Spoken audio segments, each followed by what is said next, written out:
Hello friends!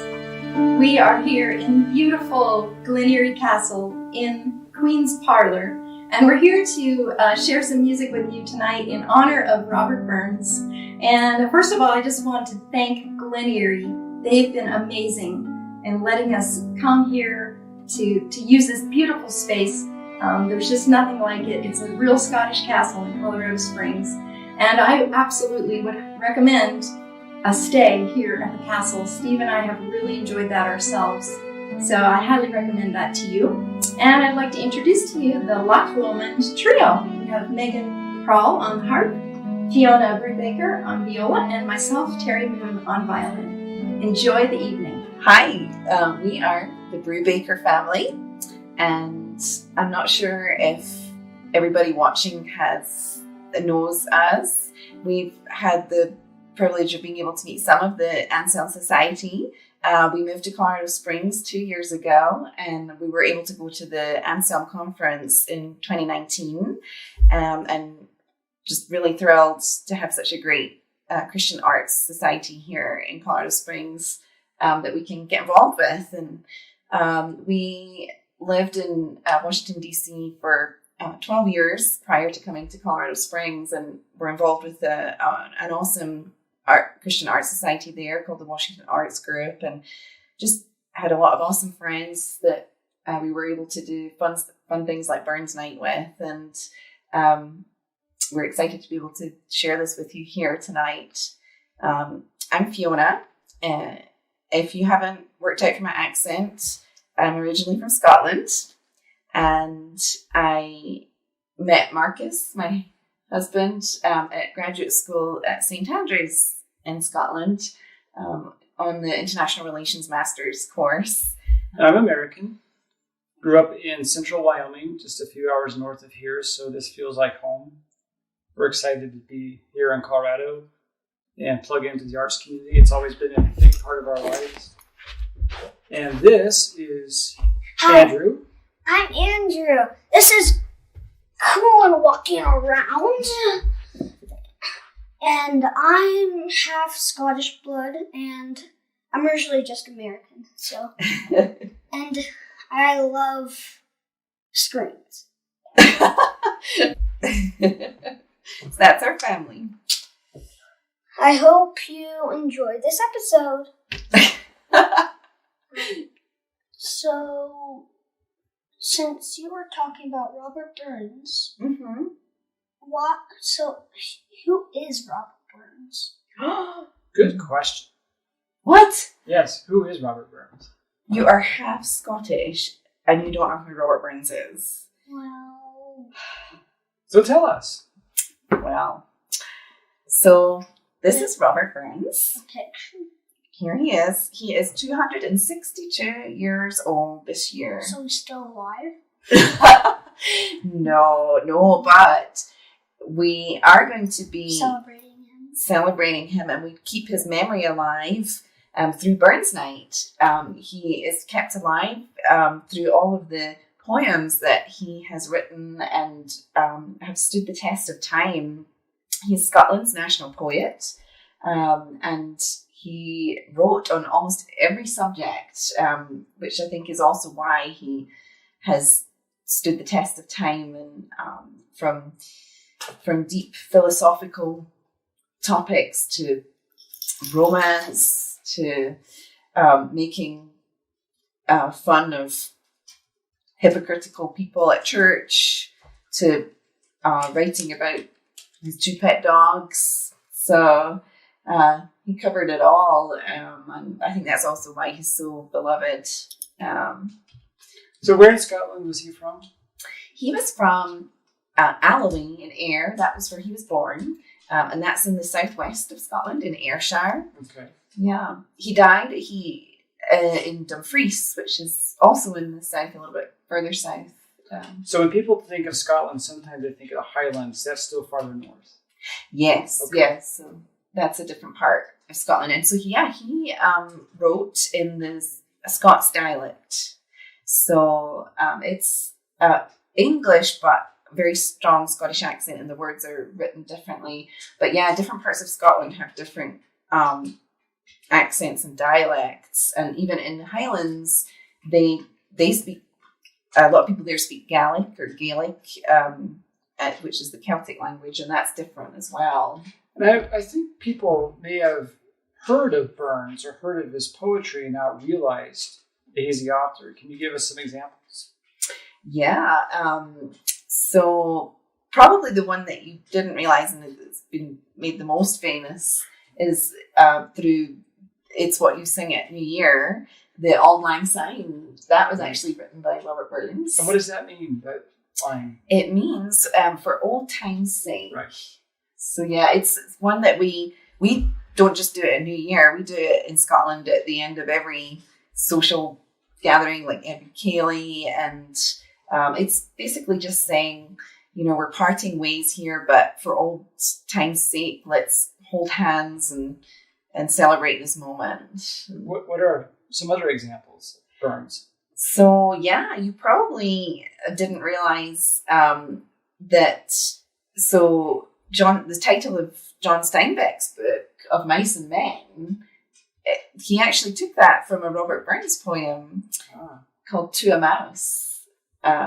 It's a really neat poem about basically Robert Burns. He was a peasant farmer. He had a very hard life, and he grew up working in the fields, and that's where a lot of his thoughts on life came from. And in this poem, he comes across a little field mouse, and he has his plow and realizes he's just about to break down the house that this little mouse has spent the whole summer trying to build for the winter. And he philosophizes on how hard we work in life, and sometimes it seems to all come to naught, and what does it all mean? Since we're talking about Burns, why Robert Burns, why do we have the day Robert Burns instead of we just celebrate it and that's it, not like have a huge day, because there's other poet guys. There's other poets as well, yeah. Yeah, so why do we really focus on him? Oh, wow. Well, certainly in Scotland they focus on him. We're celebrating this here in the United States, I think, in part because we've had the fun of introducing it to friends here. That's been part of our story. When we moved to the United States and I lived in the Washington, D.C. area and Northern Virginia several times, we would do this and invite people over. And to this day, people remark that it was one of their fondest memories. It's a fun evening together. So I think it's a marvelous time you can have in January after Christmas, Thanksgiving, New Year's, something to look forward to. But it's a fun evening. Yeah. We celebrate at this time because he was born on the 25th of January. Right. But it's also just a really good time of year to sit next to the fire and have some good storytelling, and especially if you have to go through a Scottish winter. Like today. Yeah. But or a Colorado winter. But it's not winter. But in Scotland, with that higher latitude, that sun goes down quite early. Yeah. And that humidity, you feel it. Oh, That's yeah, making the me, cold humidity. That's making me yawn. I'm wondering also, anything else our listeners or our viewers should know about Burns or Scotland? Yeah, well, actually, you might be interested to know that Brigadoon is a real place. Brig o' Doon is actually 3 separate words. It means bridge over Doon. And so Doon is the river that runs through Alloway in Ayrshire. So Burns wrote a number of poems mentioning the River Doon, and one of them again you'll hear this evening, or you'll hear the music called Ye Banks and Braes of Bonnie Doon, and you actually might recognise the tune. It's quite famous. But there's a lot of fantasy stories about the Brig o' Doon, and one of Burns's other famous poems is called Tamashansa.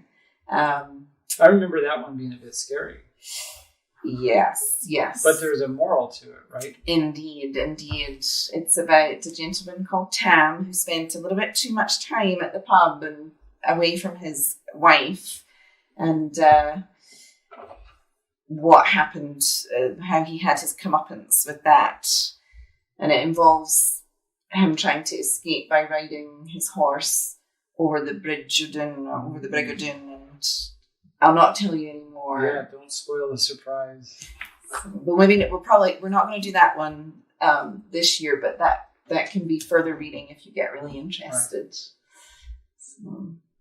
But there's so much more I suppose we could talk about, but people will have to pick up a book of Burns on their own and do some reading. Yes. Hopefully this has whet your appetite.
A toast to absent friends. O ye who are found oceans apart, who leave a longing in our hearts, a toast to ye we here impart. To all the sick waylaid in bed, whose hands we wish we held instead, a toast we here impart. To all those traveling in distant lands, whose dreams lie just around the bend, a toast we here impart. To all whose wishes bid them stay in introverted time away, a toast we here impart. To all trapped by anxieties, we hear you, friends, please be at ease, a toast we here impart.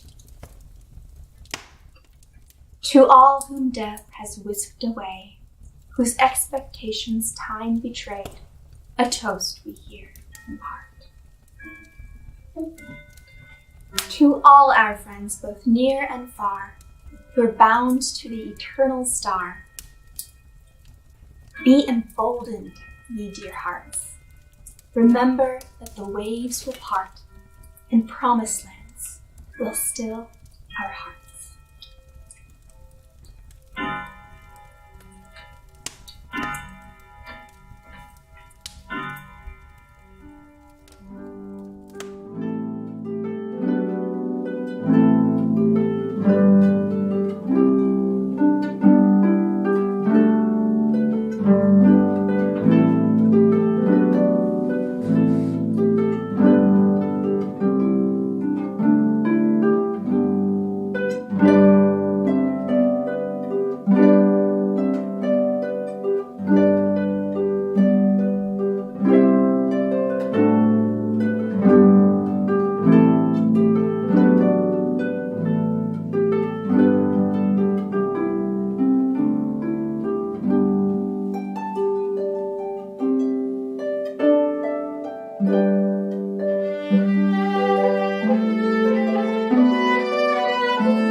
Can you tell us more about the Burns night? What goes into that? Right. So we start the evening with a toast to absent friends.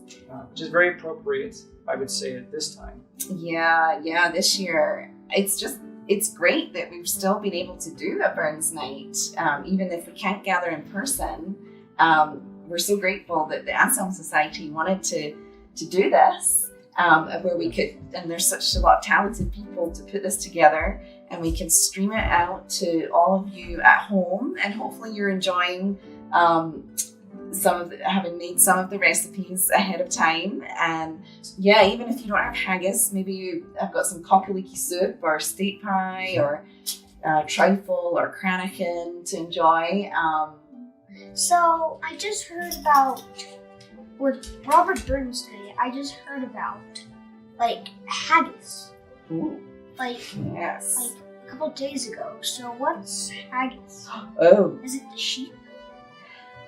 Well, it's probably best not to talk about exactly what it is. We can talk more about just how delicious it is. And yeah, it's a very important part of the evening.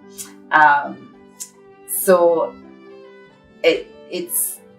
that's the food for the evening. And Robert Burns wrote an address to the haggis because he felt it was one of the most delicious dishes.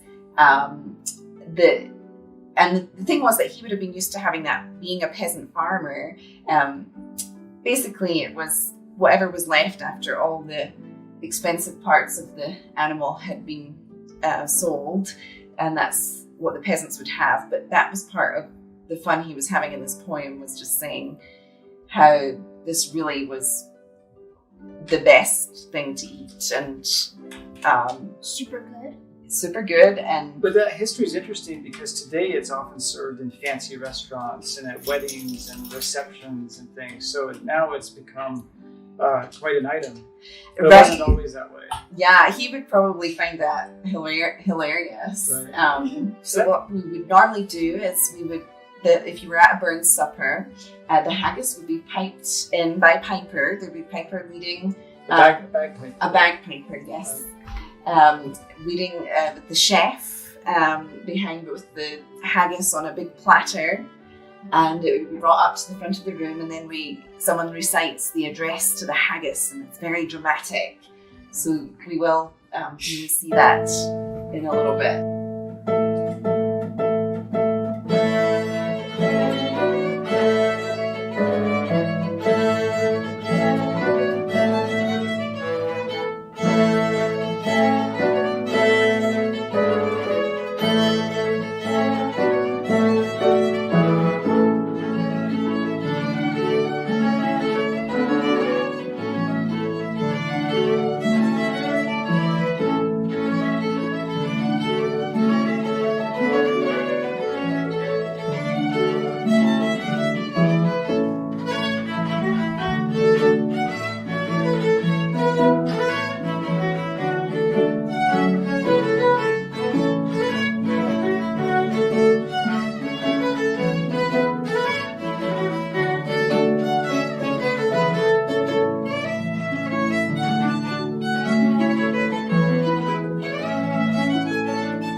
Therefore, your honest sonsy face, great chieftain o' the puddin' race, aboon them all ye tak your place, pinch triper fairm.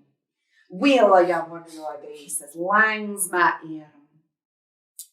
The groaning trencher there ye fill, your huddies like a distant hill, your pin would help to mend a mill in time o' need. I'll throw your pores the dews distill, like amber mead. His knife, see rustic labour dight, and cut ye up wi' ready sleight, trenching the grushing entrails bright like ony Dutch. And then, oh, what a glorious sight!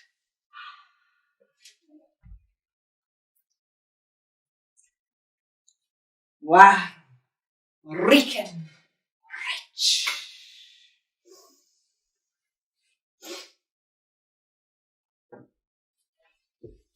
Then, horn for horn, they stretch and strive, deal tack the hindmost, on they drive, till all their wheel swalp kites be live, and all good men must like to rive.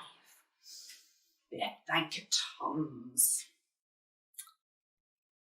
Is there that our his French ragout, or olio that would staw a sou, or fricassee that would mak her spew wi' perfect scunner, looks down wi' sneering scornful view on sic a dinner? Poor deal, See him o'er his trash, as feckless as a withered rash. His spindle shank a good whip lash, his knee a knit. Through bloody flood or field to dash, oh, how unfit. But mark, the rustic, haggis fed, the trembling earth resounds his tread. Clapping his wally neva blade, he'll mak it whistle, and legs and arms and heats will sned, like taps a thistle. Ye powers will make mankind your care, and deal and dish them out their bill of fare. All Scotland wants nae stinking ware that jops and luggies. But if ye wish her grateful prayer, gie her a haggis. Please join me in raising your glasses to the haggis.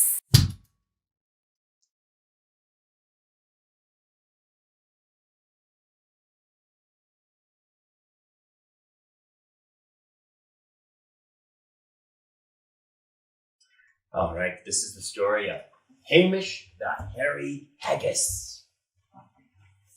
Have a seat, I'll hold it up. Have a seat. What is a haggis? A question asked by many. However, the question should not be what, but who. It is Hogmanay, and everyone in Scotland is very happy. Everyone, that is, apart from Hamish the Hairy Haggis. What? Hamish the Hairy Haggis lives on a steep hill in the Highlands of Scotland. The dawn of the new year means a big, noisy party for nearly all the Scots. For Hamish, Hogmanay is the start of many days, keeping his head down and hiding in a deep, dark hole. Hogmanay marks the start of the haggis bashing season.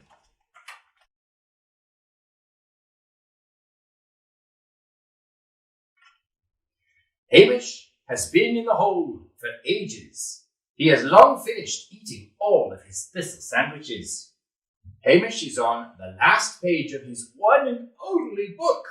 He's very bored and very hungry and wants to go out to play. Just sit down, sweetheart. See. The hairy haggis bashers are usually very noisy, so Hamish listens hard at the opening of the hole. Seems to be quiet outside. Maybe the haggis bashers have gone home for the day, thinks Hamish. He decides to leave the hole in search of more thistles to make sandwiches. Big mistake.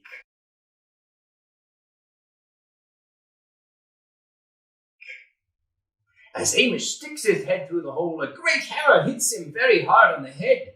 The hairy haggis basher has been hiding in the heather. Hamish is in big trouble now. The haggis basher carries Hamish down the hill and heads for his hometown of Inverhaggis. There's the town.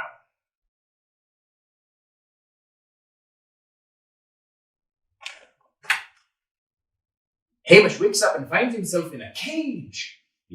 Beside him in the cage are some very smelly turnips called neeps. Can you say neeps?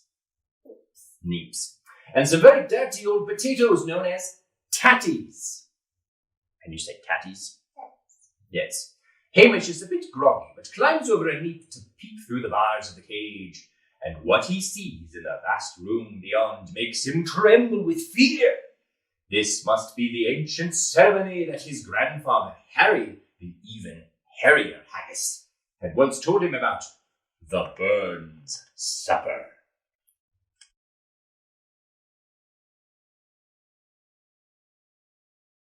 In the big room, hairy haggis bashers and mashers are dancing together. The mashers wear long, colourful skirts, and the bashers wear short, colourful skirts. To his horror, Hamish sees that one of the bashers is wearing his grandfather Harry tied around his middle. Hamish's grandfather was the great chieftain of the pudding race. Rabbi Burns, it seems, was the really big chief of all the hairy haggis bashers and mashers. He was the most feared enemy of haggis everywhere. Hamish knows he must escape from the cage. He tries to think of a plan. Then from the vast hall comes a cry, "Bring in the haggis! Bring in the haggis!" Uh-oh. Hamish begins to shake even more when he hears these words. On the day of his 5th birthday, his grandfather, Harry, the Harrier Haggis, and the great chieftain of the pudding race, told him all about the haggis bashers and their very odd ways. Harry told Hamish that if he ever heard the words, "Rabby burns," he should run for his life.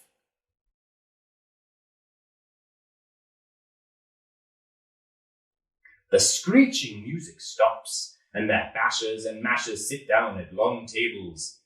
The chief haggis basher stands up and starts to shout loudly in a language Hamish does not understand. After a very long time, the big chief raises his glass and everyone begins chanting, "Rabby burns."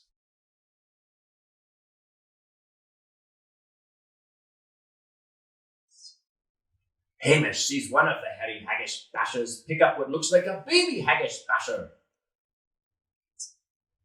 Those are bagpipes. He blows on one of its spindly legs, and from the baby haggis basher comes a horrible, high-pitched howling. The terrible noise makes Hamish and the tatties cover their ears. Lucky for the neeps, they don't have ears, so they can't hear the awful wailing. Hamish remembers something else his grandfather Harry told him. When you hear the horrible howling, leg it! Run away. Leg it, thinks Hamish, as he kicks a neep with all his strength. The neep hurtles toward the bars. It smashes a hole in the side of the cage, and Hamish jumps through.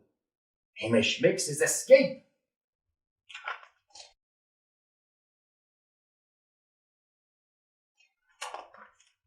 Hamish runs for his life through an open door. The bashers and mashers chase after him. Meanwhile, the smelly neeps and the dirty old tatties also escape through the hole in the cage. The bashers and mashers trip over the neeps and tatties. They end up in a tangled and colourful heap. Yellow. Yeah, let's see what happens. Hamish is nearly caught by one of the bashers, but luckily, Harry, Hamish's grandfather, springs to life, wraps his legs around the basher's ankles and trips him up. He's alive. Hamish heads for the hills. The bashers are close behind and nearly catch him. Harry Haggis have 2 very long back legs and 2 very short front legs, which means they can run very fast up hills. As soon as Hamish sets foot on the hill, he knows he will be safe. Hamish is nearly at the very top of the hill while the bashers are still at the bottom. They are out of breath and very angry. Hamish sends a traditional Haggis greeting to the bashers.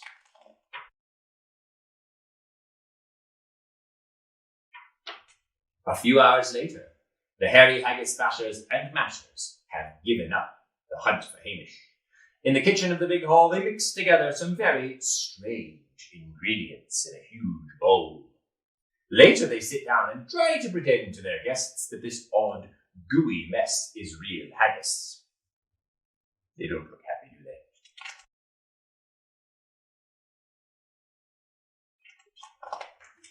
Yeah. Hamish warms up some thistle soup. He doesn't have the appetite for the basher stew. He is very happy knowing that he is safe from the hairy Haggis bashers until next year.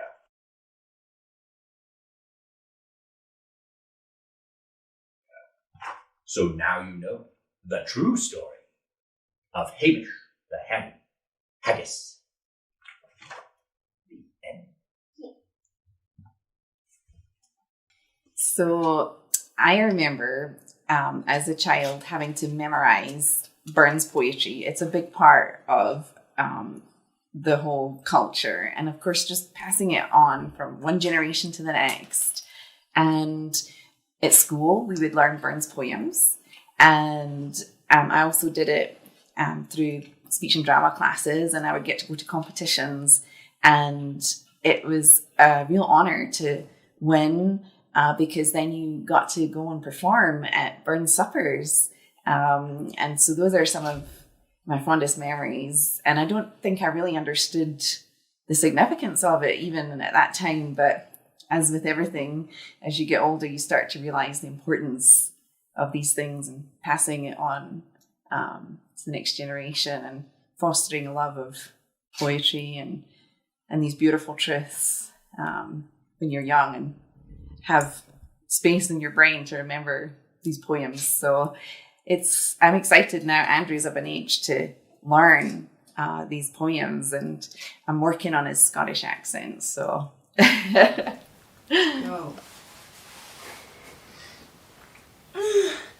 Oh.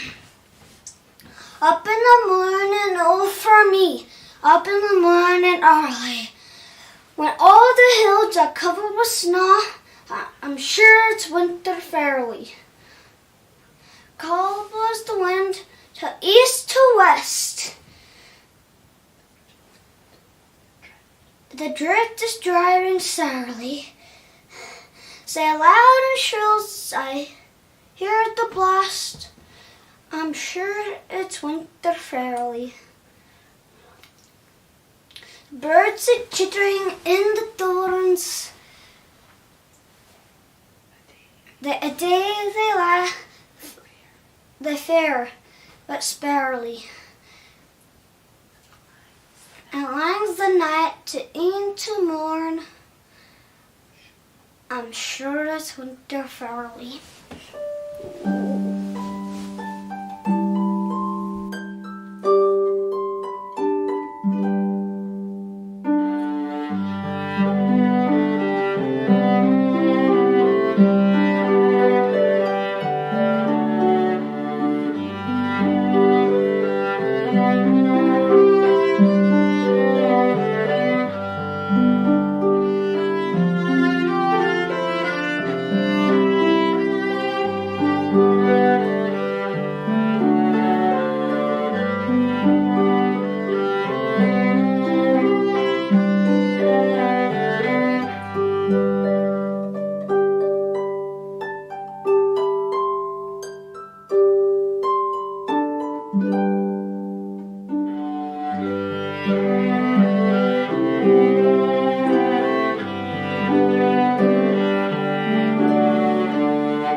So after that, we enjoy the haggis, and it's served with neeps and tatties. Neeps are turnip, and talking about actually some of our experiences doing Burns nights.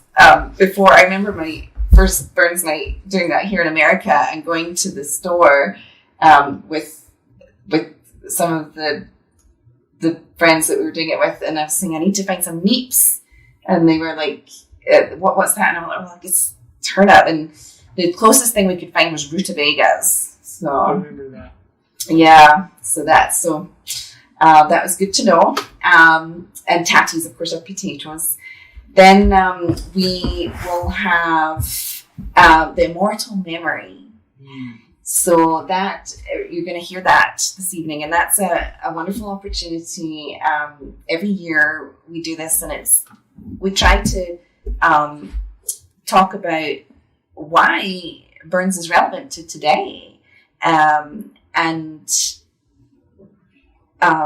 just the depth of what he wrote about, and you'll learn a little bit more about the history of Burns, where he came from and what went into his poetry. There's some toasts. Yes. So after that, we'll do Toast to the Lassies. Burns was very appreciative of the ladies, and was a big fan of the ladies, you say. And he wrote many of his works were inspired by lovely lassies. And so this toast is an opportunity for a gentleman to extol the virtues of womankind, as is only right. And then the evening's over?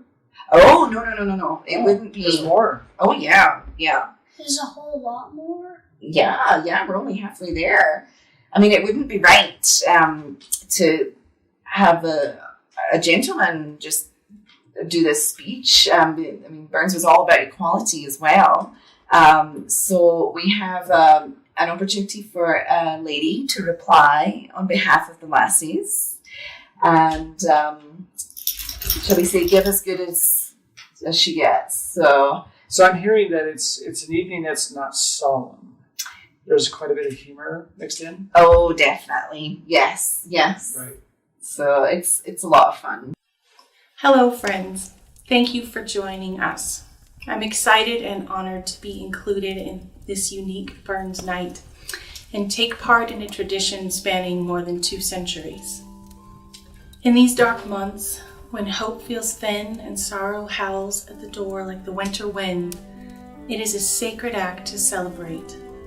And a Burns night is the perfect opportunity to remember that life's gifts and goodness are present even in hardship.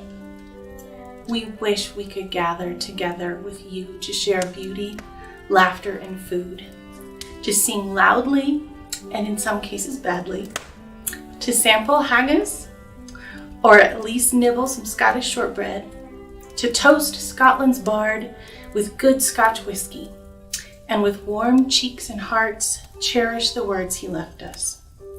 To celebrate beauty, truth, and goodness with careful intention, which is a poet's true calling and the lifeblood of the Anselm Society.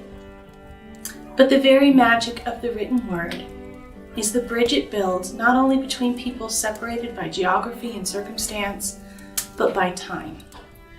And so we invite you to cross the bridges Robert built and enter into the spirit of festivity he prized. Just keep your wits and virtue close, lest you find yourself racing for the River Doon like Tamashansa with the devil and his creatures on your heels. But before we lose our heads and hearts to music and intoxicating lyrics, we must properly address the immortal memory of Scotland's national bard. Robert Burns was born on January 25th, 1759 in Alloway, Ayrshire. He was the oldest of 7 children born to William and Agnes, poor tenant farmers who, despite their hard work and integrity, led a hardscrabble existence. Robert labored alongside his parents and siblings, and his poems display an intimate acquaintance with farm life. His skill and sensibility in translating life lived close to the land, and his unlikely rise from Scottish peasantry, earned him the epithet the Ploughman Poet. But this title romanticizes the degradation of the 18th century class structure, built on the framework of inequality and subservience. Burns's existence and genius challenged these constructs, and throughout his life, he championed the cause of the common people and used his eloquence to extol their honesty and goodness. Robert's father diligently sought education for his children, often teaching them himself. From his mother, Robert learned to love traditional Scottish songs. Later, he would contribute lyrics for over 100 songs to several collections of Scottish music. Burns was bred on ghost stories, fairy tales, the legends of Scottish hero William Wallace, along with the horrific accounts of religious persecution in Scotland. Influences which can be traced through the lines of his poetry and the arc of his professional journey. Burns's boyhood learning exposed him to the classics. He read his pocket Milton until it fell apart. His letters in later life were so peppered with quotations drawn from memory as to lead some biographers to suggest he might have had a photographic memory. But it was his discovery of poet Robert Ferguson's Scots verse that kindled the flame of divine calling. Here was high art in Burns's natural tongue, a revelation and a revolution in one form. But callings find their answer in human hearts with human frailties. Poised on the edge of greatness, with his first poetry collection about to be printed, Robert was plunged into scandal, not the first, of his own making. The woman he was courting, Jean Armour, became pregnant, and though an unwed mother brought shame to Jean's staunchly religious family, her parents preferred that fate than to have the penniless poet Robert Burns as a son-in-law. With Jean removed from his reach, and her father seeking restitution or imprisonment, Burns was preparing for an act of desperation, a move to Jamaica to seek some measure of financial solvency.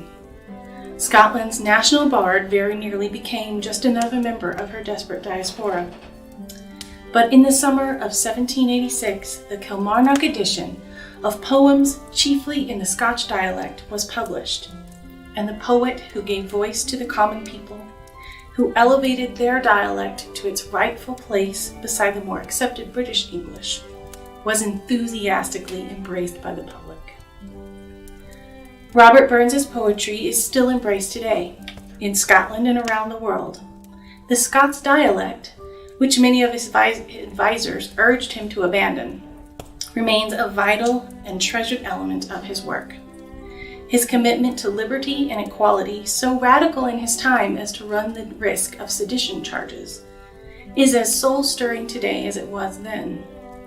His witty satire, which on more than one occasion had the clergy searching their holy artillery for ammunition against profane rhymers, takes accurate aim at modern corruption. All of these earn Burns a place in the canon, but it is in the hearts of people that the collective stories of a culture reside, where a poet's legacy lives on. What literary magic earns a person a permanent place in continuing tradition? Surely it is the truth of common kinship, expressed with grace and compassion, that moves those places of the human heart ever ripe for tending. Lines written to a maiden, a friend, a father, even a mouse, that celebrate the companionship of all mortal creatures. And it is companionship that we seek even now as we reach across barriers to celebrate what still holds us in communion with each other. Love of nature and beauty, good food and fun, God and humankind, art, poetry, and the enduring gifts of Scotland's rascally ploughman poet. Please join me in toasting the immortal memory of Robert Burns.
I thank you for the privilege of having me give the toast on behalf of all lads. If any of you would have seen me when I was 17 and the frosted tips I had my hair in, you never would have associated me with being a lad in any sort of sense. But fortunately, time passes, old photos get burned, and I get the opportunity to give this toast to the lassies on behalf of the lads. What I want to talk to you all about tonight is how much the lassies mean to us lads. What will we do for the lassies? Consider just a couple examples from the literary canon. In the Iliad, the Greeks and Trojans literally went to war over a woman. The Trojans would apparently rather see their city burned to the ground than give Helen back to the Greeks. And all these centuries later, well, lads, we generally think that was still a good idea. Consider the poet Christopher Marlowe in a poem that he wrote to Helen. Here's where he talks about the things he's prepared to do for this lassie. Was this the face that launched 1,000 ships and burned the topless towers of Ilium? Sweet Helen, make me immortal with a kiss. I will be Paris, and for love of thee, instead of Troy shall Wittenberg be sacked. And I will combat with weak Menelaus, and wear thy colors on my plumed crest. Yea, I will wound Achilles in the heel, and then return to Helen for a kiss. Close to our own time, things still haven't really changed that much. Look at the work that has as good a claim as any to be our great American novel, The Great Gatsby. It's the story of a lad who goes to Oxford, gets involved in organized crime, makes a fortune, moves to the fanciest neighborhood in New York, throws the coolest parties anyone can remember, and spends an inordinate amount of time sitting at the end of his dock looking at a green light. And why? Well, for a lassie, obviously. Here's how Fitzgerald describes Gatsby when he's first giving his affections to the lassie, Daisy. His heart beat faster and faster as Daisy's white face came up to his own. He knew that when he kissed this girl, and forever wed his inutterable visions to her perishable breath, his mind would never romp again like the mind of God. So he waited, listening for a moment longer to the tuning fork that had been struck upon a star. Then he kissed her. At his lips' touch, she blossomed for him like a flower, and the incarnation was complete. But, of course, this problem extends beyond the great lads of literature. You don't have to be a Trojan prince or a roaring 20s billionaire to make these sort of mistakes and make a fool of yourself to impress a lassie. It happens to the rest of us too. I'm guessing if I were to take a poll of all the lads who are watching this and had them tell the story of the stupidest thing they've ever done, 90% of those stories would start off with some version of, well, I was trying to impress this girl. I mean, it's just the sad truth. In this world, the best laid schemes, o' mice and men, gang off to gley. And there's a simple reason why things go agley so often. The great philosopher Jerry Seinfeld explained it the best. Women know what men want. Men know what men want. What do we want? We want women. How do we get them? Oh, well, we have no idea about that. The next step after that, we have no idea. This is why you see men honking car horns, yelling from construction sites. These are the best ideas we've had so far. But when honking horns or invading Troy doesn't work, where do we end up? Well, places like the friend zone. Or the lassie tells us they'd really like to pursue a friendship with us right now. By the way, you don't come up with a line like that unless you've lived it from personal experience. But when it happens to Robert Burns, you end up doing things like writing a poem like Had I a Cave. Robert Burns says, Had I a cave on some wild distant shore, where the winds howl to the waves' dashing roar, there would I weep my woes, there seek my lost repose, till grief my eyes should close, ne'er to wake more. Falsest of womankind, canst thou declare all thy fond plighted vows fleeting as air? So yes, lassies cause us to humiliate ourselves in pretty much every conceivable way. But we lads still do it. And what's more, we're not even upset. Lads are thrilled to make fools of ourselves for the lassies. Why? Well, I can give you at least two reasons. First, lassies inspire us to do great deeds. Sure, fighting for Helen may have destroyed all of Troy, but it also led to the Iliad itself. to lion-hearted, swift-footed Achilles and horse-taming Hector of the shining helm, Gatsby became one of the wealthiest men in all the country. He became maybe the most important person in New York's social scene. He threw the most amazing parties anyone had ever seen, in the roaring 20s, when they knew how to throw parties. Just look what a great fictional Irishman, Jack Donaghy, said when explaining that women are the only reason men do anything. I'll paraphrase slightly for our context. What brought me here? What brings anyone anywhere? Why do men build bridges? Why are there jets? I was hoping to find a lassie tonight. As Robin Williams said in one of his many awesome speeches in Dead Poets Society, language was invented for one reason, boys, to woo women. And in that endeavor, laziness will not do. And really, the entire literary canon is just a testament to this statement from Williams. Look at any lad who's ever written a poem or a novel or anything else. Would any of those things had ever been written unless the girl they liked rejected them? Of course not. Come on. Second, and more importantly, the lassies themselves are worth it. There's nothing better than to spend an evening in their company, and as you might expect, this was not said any better than by Robert Burns himself, and I'll let him take us home. Green grow the rashes, oh, green grow the rashes, oh, the sweetest hours that e'er I spent are spent among the lasses, oh. For you say, deuce, you sneer at this, you're naught but senseless asses, oh. The wisest men the world e'er saw, he dearly loved the lasses, oh. All nature swears the lovely dears, her noblest work she classes, oh. Her prentice hand she tried on man, and then she made the lasses, oh. So in conclusion, thank you, lassies. We would burn Troy to the ground, honk all of our car horns, and stare at green lights all night just to impress you. And what's more, we would do it gladly. To the lassies.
To all, both near and far. May near soon be the norm rather than the exception. I thank our hosts and hostesses, our artists, musicians, and speakers, and in particular for the toast to the lassies, I thank my friend, Matthew Melma. He has humbly laid his own follies bare for our amusement, proving the truth of Thomas Merton's words, humility is the surest sign of strength. Matthew, you may take solace in the numerous examples in literature of this truth. Love makes fools of us all, big and little. The internet could not agree who said it, so you may now attribute the quote directly to me. Thank you, and you're welcome. Truly, literature and life are littered with stories of men both bold and bashful, who speak words of fortitude and foolishness, and commit acts of great courage and disastrous calamity, all in the name of love, or what passes for it, depending on the author of the work. From our early childhood, we learned of a dashing, charming prince who carries a shoe around his whole kingdom, searching for the lass who danced and likely sweated in it for the entirety of the ball. Now, that is dedication. Then there is the frog, whose powers of speech were impressive enough to gain the affection of a princess of questionable standards. It worked out quite well for them, the last we heard. William Shakespeare is credited with many examples of antics-prone men, though he oft laid the blame for their folly on the fragile shoulders of fairies, which seems a bit unfair. Consider the dejection of Lysander when he utters the phrase, "The course of true love never did run smooth." And yet, these words were spoken at the end of Act 1, Scene 1, after which the poor fool spends an entire midsummer's night chasing an entirely different lass, only to end up with the first one. And of course, we have the night's honoree himself, Robert Burns, who had seemingly equal experience with triumph and tragedy in his pursuit of the fairer sex, and lived out the truth he himself penned. The best laid schemes of mice and men go oft awry, and leave us naught but grief and pain. I submit that we all understand quite well the state of Burns' famed rodent of this same poem. "Wee, sleeket, cowrin, timorous beastie, oh, what a panic's in my breastie." Even that timorous panic cannot stop the daring lad, whose heart is stout and driven by the God-given longing to win a lassie's heart. In his grand gestures, the lad risks death, if only death by embarrassment. This courage calls to mind literature's most towering model of true love. I raise my glass in honor of Westley and paraphrase his words. Embarrassment cannot stop true love. All it can do is delay it for a while. Then after the reply on behalf of the Lassies, we'll go into a time of poetry recitations and songs and music and just enjoying his some of the works that he wrote. So why is it called Robert Burns' Night? Like night? Yeah, because he loved Haggis so much he wanted it to be a night. Yeah, well, his friends started this tradition after he died because they wanted to keep remember him. Yeah, and his work. I still remember him today up in heaven. Right. One day I'll want to meet him. That would be cool. In the future, maybe. Yeah. So, was Robert Burns married? Yes, he was. Yes, he married Jean Armour, and actually one of his most famous poems was written for her, and it's called "My Love is Like a Red, Red Rose," and it's just a really beautiful poem about the beauty of long-standing deep love in marriage. And we're not going to, it's usually sung by a tenor. You're going to hear it this evening played on the harp solo, and Marcus will read that poem because that one's actually in English. Some of his poems he wrote in plain English, so you'll be able to understand that one. So it's very beautiful. Yes. Oh, my love's like a red, red rose that's newly sprung in June. Oh, my love's like the melody that's sweetly played in tune. As fair art thou, my bonny lass, so in love am I, and I will love thee still, my dear, till all the seas gain dry. Till all the seas gain dry, my dear, and the rocks melt with the sun. Oh, I will love thee still, my dear, while the sands of life shall run. And fare thee well, my only love, and fare thee well a while, and I will come again, my love, though it were 10,000 miles. So it's quite astonishing how Burns has a wide appeal across the world to many different audiences. A famous poem that resonates with many. Yes. Yeah, definitely. I mean, I think I think that's also why he was such an amazing poet, because he speaks human truths, he speaks the human heart, and it transcends nationalities. And so I think one of the poems that is an excellent example of that is "A Man's a Man for All That." And we're gonna hear that this evening as we draw to a close, and I think it's a really appropriate one, actually.